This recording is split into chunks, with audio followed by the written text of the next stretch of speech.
Dad replaced me with his new stepdaughter, then found out I own half the house. Now he's desperate to get me back. It's been about 6 months since my mom passed away after a long, grueling battle with cancer. She was my anchor, my safe place, and we shared an incredibly deep bond. Losing her shattered me. I'm 19, and up until recently, I had been living with my dad, the one person I thought I could always count on. He was my other rock, my steady ground. My parents' marriage wasn't perfect, but it worked well enough that I always believed they were happy together. When Mom died, our little family suddenly felt so much smaller. It was just me and Dad, trying to piece together some version of normal. And then, 3 months after she was gone, he hit me with something I never saw coming: he was getting remarried. The words knocked the air out of me. It felt like the ground beneath me had shifted. How could he move on so fast? Just a few months ago, we were grieving together, drowning in the same loss, and now he was already ready to start over? He told me that the woman, let's call her Jane, was an old friend, someone he had reconnected with shortly after Mom got sick. I really tried to keep an open mind. I understood that grief looks different for everyone, and maybe this was just how he was coping. But no matter how much I tried to rationalize it, something about the whole thing felt wrong. It felt too soon, too rushed, almost like he was pushing Mom's memory aside to make room for someone new. When I finally worked up the courage to tell him how I felt, he cut me off with a speech about how he deserved to be happy after everything he'd been through. My heart sank. I didn't want to start an argument, so I kept my mouth shut. I was trying to be the bigger person, to avoid conflict, but inside, I was a mess. It was unbearable watching him move forward while I was still trying to untangle my own grief. It felt like Mom had been replaced, and I had no idea how to process that. Then Jane moved in almost immediately, bringing along her 17-year-old daughter, Emily. I didn't know much about her, except that she and her mom were incredibly close. They had this connection that made me feel like an outsider in my own home. Jane was always polite, always smiling, but there was something else beneath it, a quiet insistence that things were going to be done her way now. Little by little, the house changed. New rules, new routines, and before I knew it, the familiar comfort I had grown up with was gone. My home didn't feel like mine anymore. At first, I told myself to just go with it. Maybe it was just part of adjusting, maybe things would settle down eventually. But the more I watched Jane and Emily settle in, the more out of place I felt. They had their own little world, and I was just watching from the sidelines. What stung the most was realizing that my dad was prioritizing them over me, his own son, at a time when I needed him the most. And then came the real gut punch. One day, completely out of the blue, Dad sat me down with a serious look on his face. I knew right away I wasn't going to like what he had to say. He told me that since Emily was moving in, he thought it would be best if I moved out to make space for her. I could barely process the words. He actually suggested that I give up my own room for Emily, saying she needed it more than I did. And where was I supposed to go? Oh, just to my uncle's place for a while, just until they got settled. I wanted to scream, to demand how he could do this to me. But I remembered how he reacted the last time I tried to talk to him about his choices. So I swallowed my anger, forced myself to stay calm, and simply said, okay. I packed my bags, called my uncle, and left. My uncle welcomed me with open arms, just as stunned as I was when I told him what had happened. It wasn't until I was lying in the guest room at his place that the full weight of it hit me. My dad had chosen his new wife and stepdaughter over me, his own son. And not even 6 months after my mom had died. The betrayal burned in a way I can't even describe. Days passed, and I didn't hear from him. Not a single call, not a single text. I figured he was relieved that I didn't put up a fight, that he was happy I was gone. After all, he got exactly what he wanted. Emily had my room. Jane had her perfect new life. And I was out of the way. I remember sitting in my uncle's guest room, just staring at my phone, waiting for something. An explanation. An apology. Anything. But there was nothing. And that silence hurt more than I expected. It felt like I had been erased, like I didn't even matter to him anymore. I kept telling myself that leaving was the right decision, that I needed to focus on getting settled at my uncle's place and keeping up with my college work. But then, out of nowhere, the silence broke. My phone started blowing up, calls, texts, one after another. At first, I ignored them, assuming it was just more of his usual excuses. But he wouldn't stop. He kept apologizing, begging me to come back, saying that things could go back to the way they were. His tone had completely changed, and that's when I got suspicious. Why now? What had changed? Curiosity got the better of me, so I finally replied. I asked him straight up what was going on. And that's when he told me about the letter. At first, he tried to downplay it, acting like it wasn't a big deal. But the more he talked, the more I realized it was something major. He said it was an official letter from my mom's estate attorney. That threw me. I knew my mom had a will, she had mentioned it briefly when she was sick, but I hadn't given it much thought. Apparently, this letter was important. Dad tried to be vague about it, but as he kept talking, things started clicking into place. My mom's will had been finalized, and in it, she had left me her share of the house. That meant that legally, the house wasn't just my dad's anymore. I now owned half of it. It must have blindsided him. He probably assumed everything would automatically go to him since they were married. But Mom had made sure I was taken care of. Even though I wasn't 21 yet, at 19, I had legal rights to the property. And judging by how quickly Dad was trying to get me back home, I had a feeling this changed everything. With half the house now legally mine, everything shifted. My dad couldn't make any big decisions without my say-so, and that clearly wasn't part of his plan. The moment he and Jane realized they needed my cooperation, the floodgates opened. My phone has been going off constantly, calls, texts, all of it. And it's not just them anymore. Somehow, they managed to rally the whole extended family against me. Suddenly, I was getting messages from aunts, uncles, and cousins, all pushing the same tired argument. I needed to be the bigger person and come home for the sake of family harmony. The guilt tripping was relentless.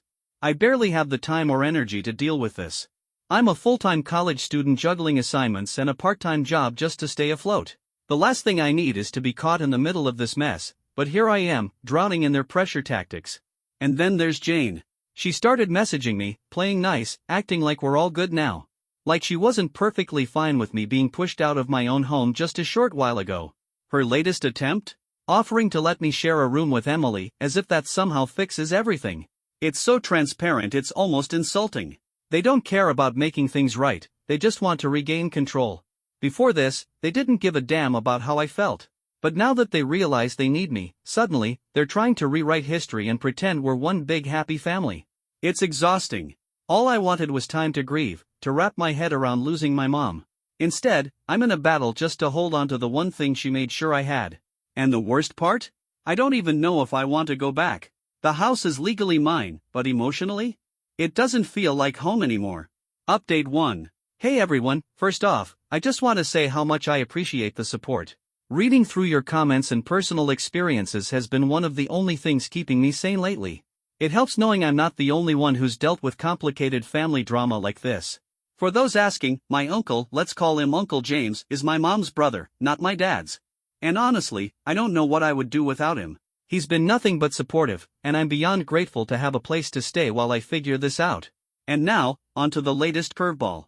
While my dad's side of the family was busy bombarding me with guilt trips, something completely unexpected happened.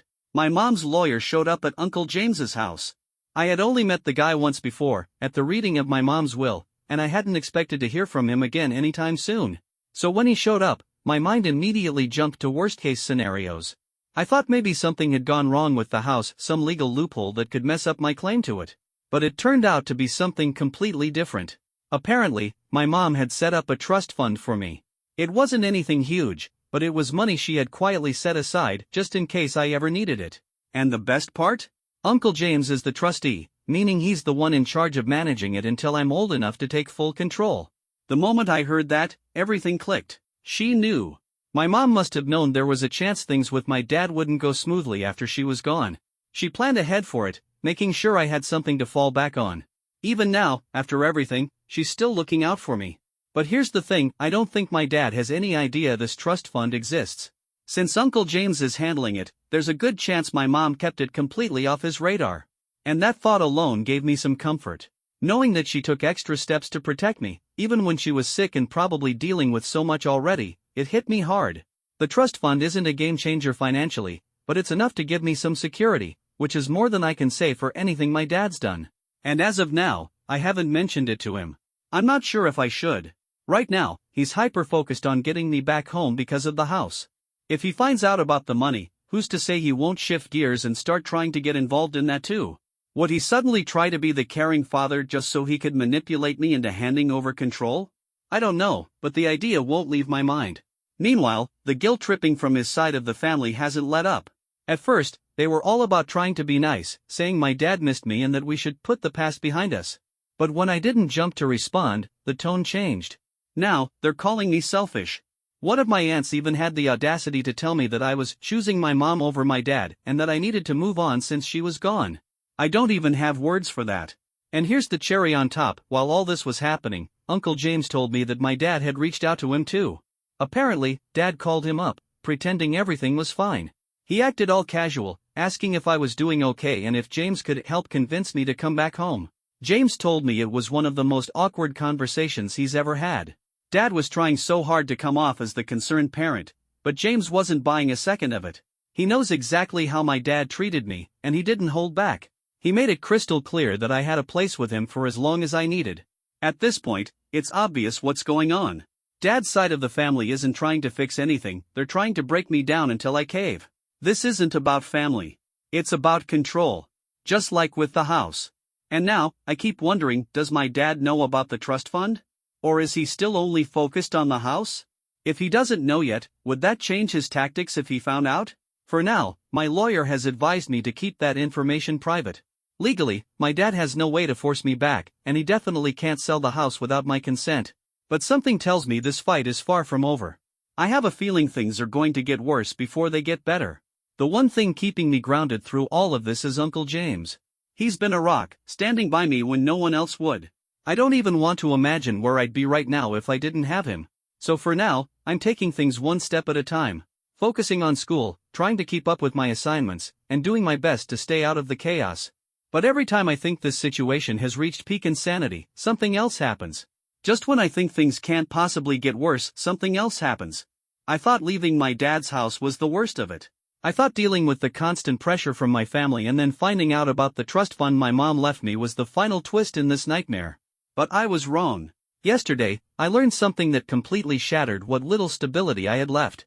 It started when one of my cousins from my dad's side, let's call her Sarah, reached out, asking if we could meet for coffee. I wasn't sure what to expect. Most of my dad's family has been hounding me to make peace and go back home, so I assumed this was just going to be another attempt at guilt-tripping me into submission.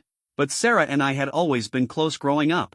She's a little older than me, and we used to spend a lot of time together when we were younger. So, I figured maybe, just maybe, she actually wanted to check in and see how I was doing. At first, our conversation was awkward.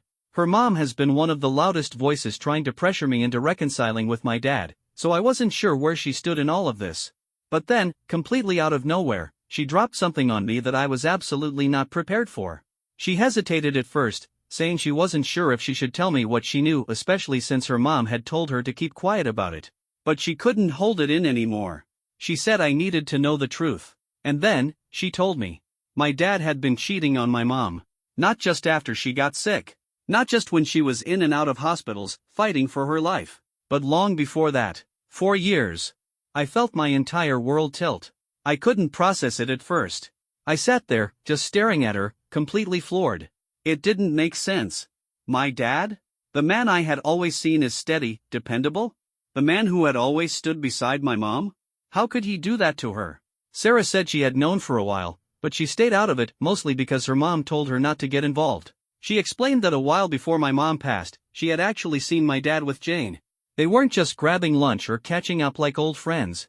No, it was intimate. The way they sat close, the way they looked at each other, it was obvious. They were together. At the time, Sarah didn't think too much of it. Maybe she didn't want to believe the worst. Maybe she didn't want to be the one to stir up drama. But looking back, everything started to click for her. And then she told me something that knocked the air out of my lungs. She told my mom. I can't even begin to imagine what that must have been like for her. She was already going through so much fighting for her life, trying to hold on to whatever time she had left, and on top of all of that, she had to carry this.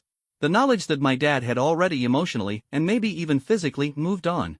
Sarah admitted that after she told my mom, she felt guilty. Like maybe she had just made everything worse. But at the time, she thought she was doing the right thing.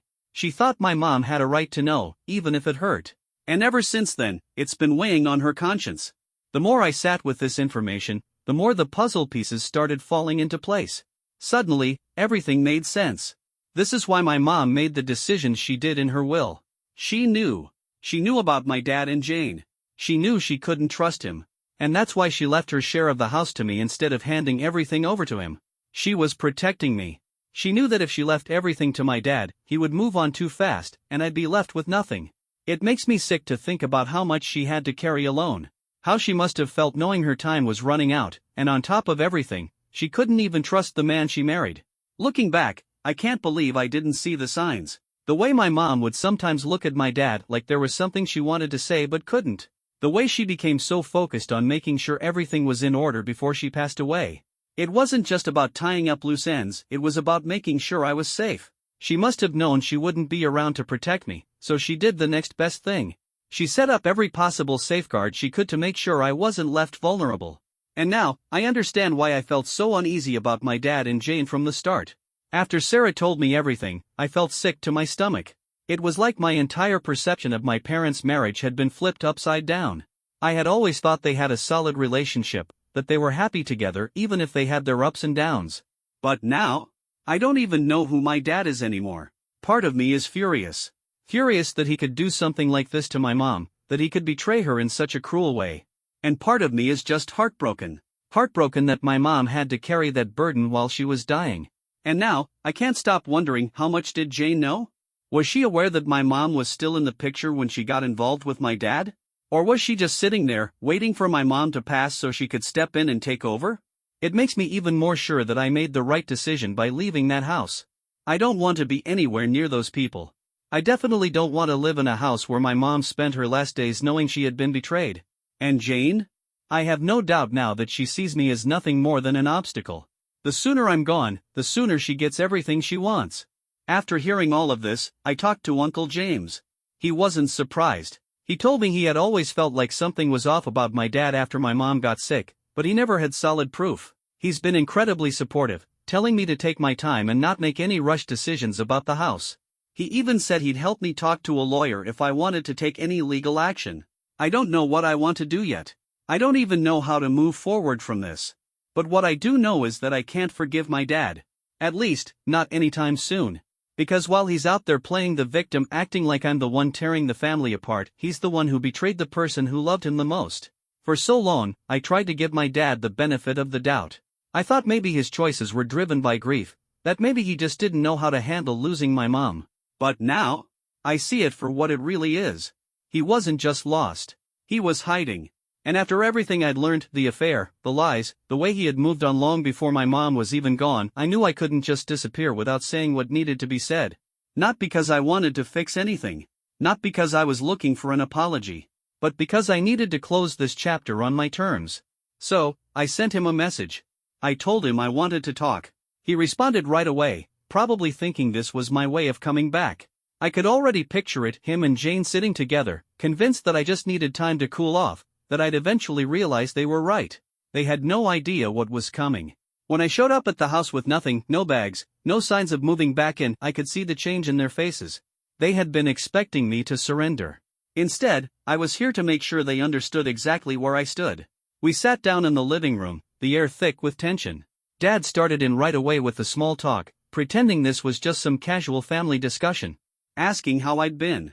If I was ready to move forward. Jane sat beside him, stiff but smiling, her usual performance. She looked uncomfortable, but she was still clinging to the illusion that everything could go back to normal. I didn't let the conversation drift. I looked my dad in the eye and told him I knew. I knew about the affair. I knew he had been with Jane while my mom was still alive. And I told him someone had confirmed it. I didn't mention Sarah, I wasn't going to drag her into this. But I made sure he knew I wasn't just making accusations. I had the truth. The reaction was instant. For the first time, my dad had nothing to say. His face went blank, like he'd been caught completely off guard. Jane, on the other hand, panicked. She started sputtering something about how it wasn't what it looked like, how things weren't like that. I didn't care. I wasn't there to argue. I wasn't there to listen to their excuses. I was there to tell them exactly where I stood. I told my dad I didn't trust him anymore.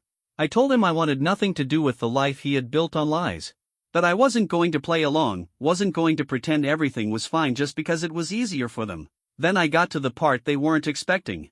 I reminded them that half of this house belonged to me now. That I wasn't going to let them push me out. That no major decisions would be made about the house without my say. But I also made something else very clear, I had zero interest in living there. This was my mom's home. The place she had built for us. And I refused to let it become the setting for their new, twisted version of a family. That's when my dad finally found his voice. And just like I expected, he played the victim. He told me I was the one tearing the family apart. That I was overreacting. That I needed to think about the future. Then came the guilt tripping. He started talking about how hard things had been for him after my mom died. How he needed someone to lean on, and that's why Jane was in the picture. I almost laughed. He wasn't leaning on Jane. He had already moved on while my mom was still fighting for her life. He wanted me to feel sorry for him? No. He made his choices. Now, he had to live with them. As for Jane? She didn't say much after I called them out. Just sat there in silence, eyes darting between me and my dad like she was waiting for him to fix it. But there was nothing left to fix. I didn't care what happened between them. They could stay together. They could keep pretending they hadn't done anything wrong. They could live their perfect little lie. It had nothing to do with me. When I was done, I stood up. I didn't wait for a response. I didn't let them try to spin things back in their favor. I walked out of that house, and I didn't look back. And for the first time in months, I felt free. Since then, I've cut off all contact. I blocked my dad. I blocked Jane. I stopped responding to messages from his side of the family. According to Sarah, my dad has been telling everyone that I'm the one who's acting out. That I'm being unreasonable. But I don't care. People will believe whatever they want to believe. I'm done explaining myself. As for the house? I haven't made a final decision yet, but one thing is certain: I don't want to be tied to it anymore. Uncle James and my lawyer are helping me figure out the best move. I've thought about selling my share, maybe renting it out. What I won't do. Just hand it over to my dad and Jane. If they want to stay there, they're going to have to live with the fact that I still have control. They won't be making any big changes without my approval. They thought they could push me out. Now, they get to live with the consequences. Looking back, this entire experience was a wake-up call. I've learned that sometimes, the people you trust the most will betray you in ways you never imagined. But I've also learned something else. I'm stronger than I ever knew. I survived all of it. The lies. The manipulation. The pressure from my dad's family. And through it all, I held my ground. I didn't break. And now, I'm finally free to move forward on my terms. As for my dad and Jane, they got what they wanted. They built their new life together. But in the process, they lost something, too. They lost me. Maybe, one day, my dad will realize that some things can't be undone. That some betrayals cut too deep to ever heal. But by the time he does, it'll be far too late. Karma has a way of catching up to people. And while I'm done with them, I can't help but feel like, one day, they'll have to face the consequences of what they've done. But that's not my problem anymore. Right now, I'm focused on my future. On the people who stood by me. On the life I want to build. I'm not looking back. Final note. I just want to take a moment to say thank you. Your support, advice, and kind words throughout this entire ordeal have meant more to me than I can express. Reading your stories, knowing I wasn't alone, gave me strength when I needed it most. Because of you, I stood my ground. And for that, I'll always be grateful. Thank you for being there when I needed it most.